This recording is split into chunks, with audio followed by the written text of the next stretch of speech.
right. We'll go ahead and get started. I'm Steph1. I teach at Valley Middle School and I teach family consumer sciences, so life skills. I'm by no means an expert on this, but I'm going to do my best to share something with you that you hopefully don't know, so you can learn something today. Let's go ahead and present here. If once in a while the screen cuts out, I know it's going to do that. It will come back in like 2 seconds. There is somewhere a bad connection in here. Just ignore it. It'll come back. If it doesn't come back in a couple seconds, then worry about it. But other than that, let's not even, don't freak out. It'll be okay. Okay, so what are the conditions that engage students in our classrooms? That's our essential question for today. So I just actually want to hear from you guys. What are some things that engage your students in your classrooms before I talk about what I'm going to talk about today? What gets kids going? Keeps them engaged. Interesting topic. Okay, interesting topic. Activities. Activities, so like hands-on, getting out. Okay. Choice. Sorry, what? Choice. Yeah. Okay. When they have to problem solve. Problem solving. Okay. Yeah, that's a really good list. We can just move on from there. We don't even need more than that. But QR codes are a great way to include all of those things. And there's so many activities you can do with them. You can give them choices with QR codes. You can challenge them. You can make them problem solve with QR codes. You can get them up and moving and have them being active with QR codes. So those are all things that we can do with our QR codes. We can get our kids engaged. And I'll show you how in just a second. This video is a part of a TED Talk. And before she goes on and talks to you guys, I want to just make a big point. One thing that is really important to remember about today is that all these cool technology things that we're learning, they need to be second in what we're doing in our classroom. Okay, the number one thing has to be what our topic of the day, what is our objective, what are we actually trying to teach the kids? And yeah, we're learning about QR codes, but I can't just force them into my lesson. If they don't fit, they don't fit, okay? So she's gonna come up with some really cool, show you some really cool things that you could do with them, but if a QR code isn't meant to be in a lesson, don't just say, hey, I'm gonna use QR codes for this lesson just because you want to use them.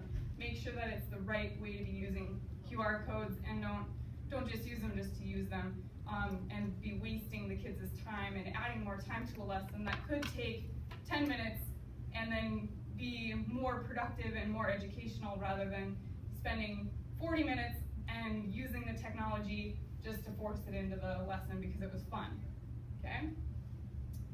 So I'm just gonna show you some cool things.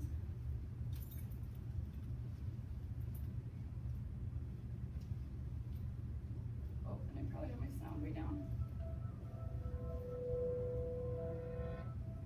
As most of you know, QR code stands for Quick Response Code, and it's a two-dimensional barcode that holds a good deal more information than a traditional barcode. They originated in Japan at the Toyota factory to track the manufacturing of car parts.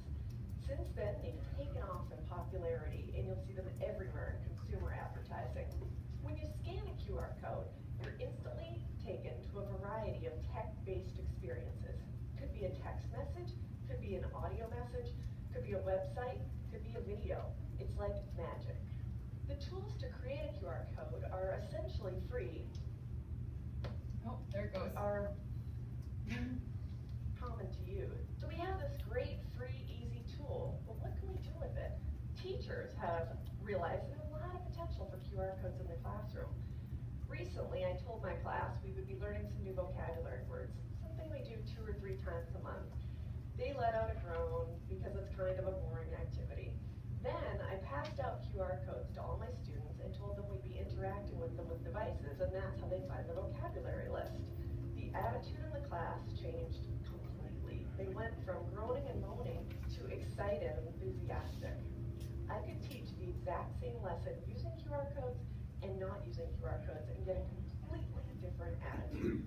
One fun activity to do with QR codes is a scavenger hunt. I create QR codes with tasks. I just wanted to point out one other thing. She's talking a lot about like younger kids and some activities to do with younger kids.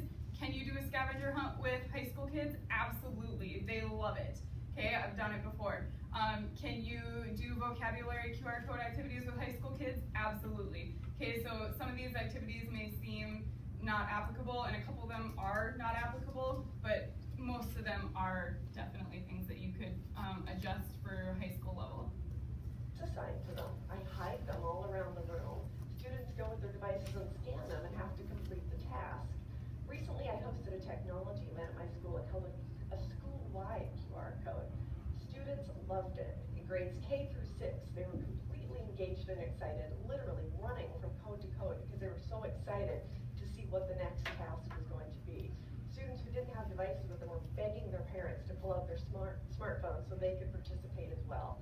It was so refreshing to see that level of enthusiasm and excitement regarding learning. A creative use for teachers for QR codes is for positive reinforcement. Put up a poster in your classroom with numbered QR codes, each one leading to a different message. When a student needs some feedback, tell them, go scan number 5, go scan number 22. And the message will say, great job today. I love your enthusiasm.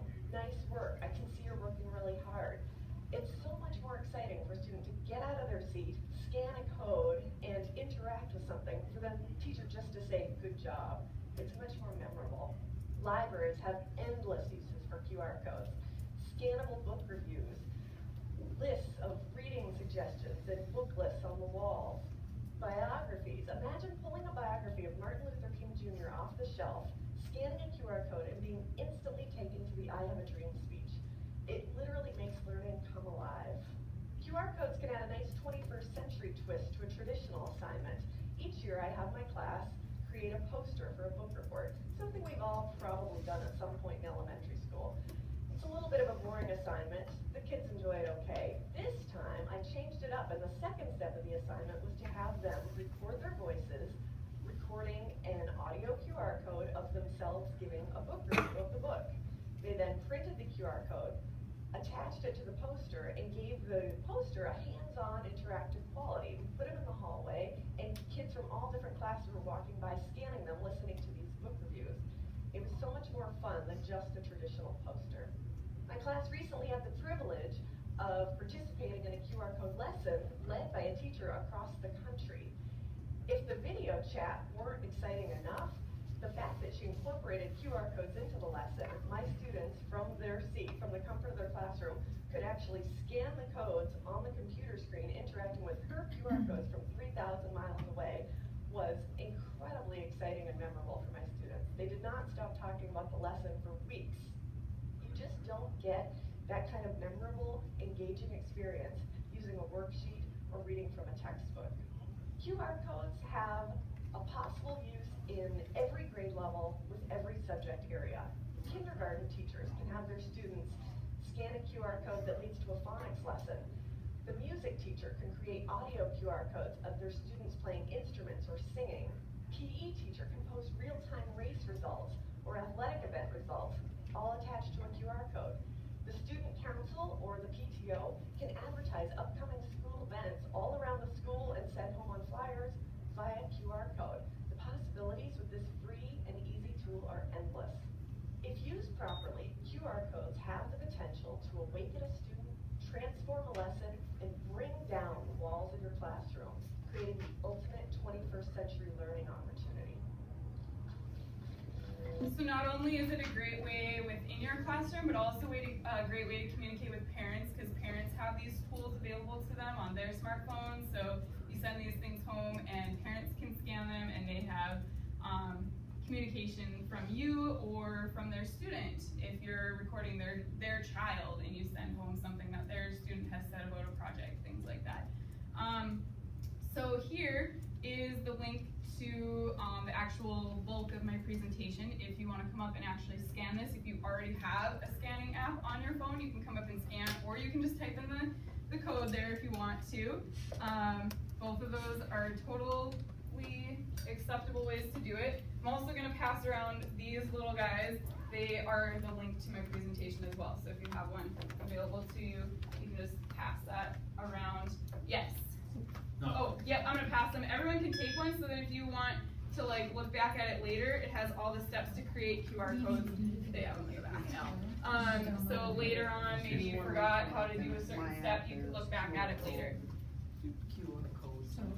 Okay, does anyone not have a scanning app already on their phone and need help downloading one? I will come around to help do that. So really any of them that if you just go into your app store and search QR code scanner or QR code reader, any of them that have 5 or 4.5 stars should be acceptable. If you download it and it's not good, delete it, try a new one. I've tried quite a few different ones, like, cause sometimes they'll like not be good after a while because their updates aren't good. I just delete it, try a new one. Oh, your connection. You need, you would need, are you on Wi-Fi right now? If you get off of your Wi-Fi, it's probably because you're trying to connect to Wi-Fi and you're like not connected to the school's Wi-Fi possibly. App Store has stuff. I can do it. Okay, are you sure? Sure. Okay, because all the instructions, there are instructions, there's a page or a link in here, yep, on how to download. Are you good? Did you find one? Okay. All right. Did you find one? Okay. QR code generator. Or QR scanner, sorry. Generator is what we're going to do later. And you just get a free one. Don't get one that you have to pay for. I mean, unless you really want to pay for one, but I wouldn't recommend it. You shouldn't have to. And then you just install. Yep. And yeah, you can get one that does barcodes as well. And you have to let it have access to your camera. If it asks you for access to your camera and you say no because you think it's going to do something, you won't be able to scan anything because it has to have access to your camera. Okay, everyone good on that? Oh, you have to put in your ID so that it lets you buy it. No, well, even if you don't have to pay for it, it's gonna let you. You have to say yes, otherwise it won't let you. All right, everyone's good over here. You got your scanner. Okay. Awesome. Having trouble getting logged in? You guys got scanners? Okay, just waiting for it to download. Okay. If you have trouble getting a scanner, I'm gonna go into my little presentation thing here and show you.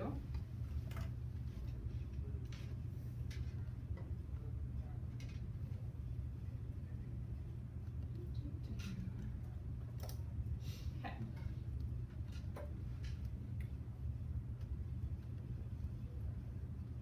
All right. So there's tons of ways they can be used in the classroom.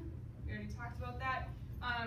I'll go back to that. But if you do have trouble getting a scanner right now and you want to have more information about that later, like the third slide of my presentation, this is a video about some more information, and here's an article about it as well.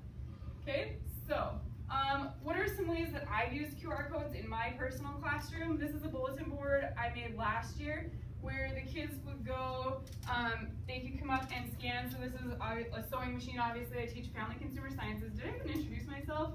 Yeah. Yeah. Okay, good. Family consumer sciences. Okay. I've done this so many times today, I don't remember now.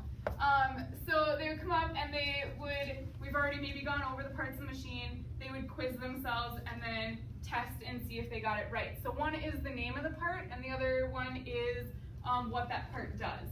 So, and that would be tested later on in the unit. So this could be an interactive self-quiz, it could be a partner quiz, however I wanted to do it. You could make this as a worksheet as well, like however you wanted to do it as a diagram and print them small and put multiple ones on a page. Because you can copy and paste them, put them into a document once they're made. Okay, so when you actually make them, and I'll show you how to do this in a minute, but I'm just going to show you some examples first. They come out looking like this printed on a page. So I'll pass these around as I show you what I do with them. So they would just print out like this. You can have the words listed at the bottom, which I usually do so then I know which code is which and then I can cut